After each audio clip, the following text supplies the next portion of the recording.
What's going on, guys? It's Gino from Modern Accessory Review, and in today's video I wanted to talk about the Porsche Taycan and how it massively stirred up the electric car market. As you guys already know, Tesla, especially the Tesla Model S, is one of the most well-known electric cars with its insane speed, autopilot, and decent range. But ever since Porsche first released the Taycan as a concept car way back in 2015, also known as Mission E, people have been going crazy over this car, and it may just be Tesla's huge competitor in the future. So let's take a look at what differentiates these two cars and why the Taycan has received so much hype.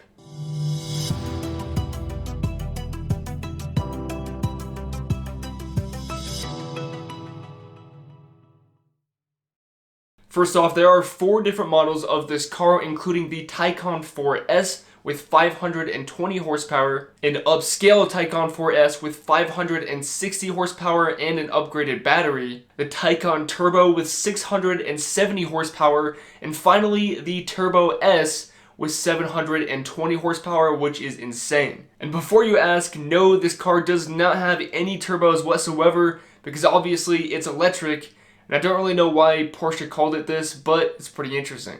As of right now, the base model Taycan starts around $104,000 to $105,000, and the Turbo S with all of the bells and whistles will take you to about $185,000, which is definitely pricey. Now, the Tesla Model S Performance starts at about $95,000, plus an additional $8,000 for just the autopilot, which brings us to about $103,000, which is about the same baseline price as the Porsche Taycan. Now, when it comes to electric cars, there are usually 2 things that I look at that are extremely important, and that is the range, so how long they will last on a charge, and also how fast they charge and the charging access, like how many ports are available, so the charging. Looking at the Taycan Turbo S, the car has a 100 kilowatt hour battery, which is the same as the Tesla Model S. However, only 93 kilowatt hours of that will be available and will give us around 280 miles of range,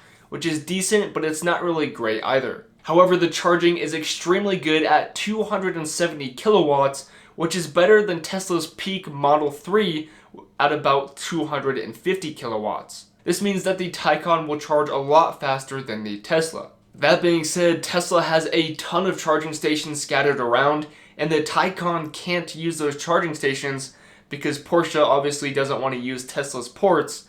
So just keep that in mind, because Porsche doesn't have very many charging stations out right now. Now, going over some specs here, the top performance Tesla Model S will go 0 to 60 in 2.4 seconds, while the Taycan will go 0 to 60 in about 2.8 seconds. The top speed of the Model S is also 163 miles per hour, while the Taycan's top speed is 161 miles per hour, which of course both of these are electronically limited. So the Tesla Model S is just a bit quicker in general. However, when it comes to actually driving the car in the design aspect, that is where the Taycan really shines. Talking about the exterior, the Taycan has 2 4 quad LED headlights, which looks super clean, and I am a huge fan of how Porsche designed this car. It's kind of futuristic, but it's also super classy at the same time. And similar to Tesla, we do have those door handles that pop out of the side of the car, just in kind of a different, unique way. And we also have that really cool bar taillight in the back of the Porsche that looks really clean. When it comes to the interior, we get that high quality Porsche look with a bunch of high quality materials and of course a ton of screens and more technology. We also have a decent trunk space, which is always good to have, and it's not too big, but at the same time it's not too small either. Now, when it really comes down to it, these cars are separated by daily driving and track driving.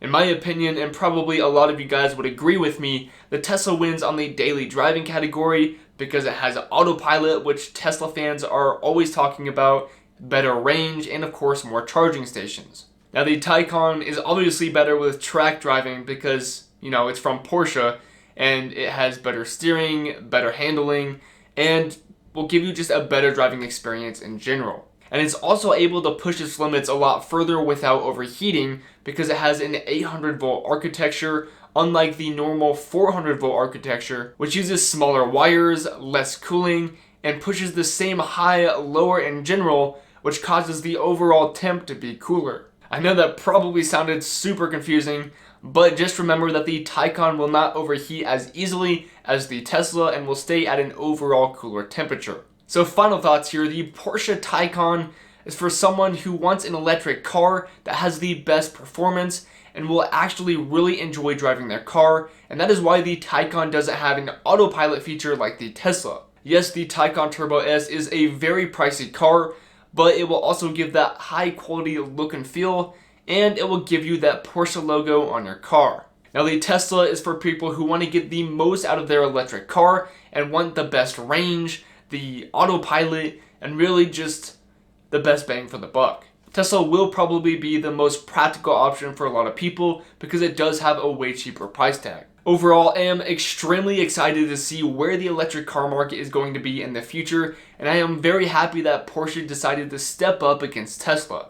Definitely let me know what you guys think about the Porsche Taycan in the comment section below, and I will try my best to get back to you. And of course, if you enjoyed the video, make sure to destroy that like button. With all of that being said, thanks so much for watching, and I will see you guys in the next video. Peace.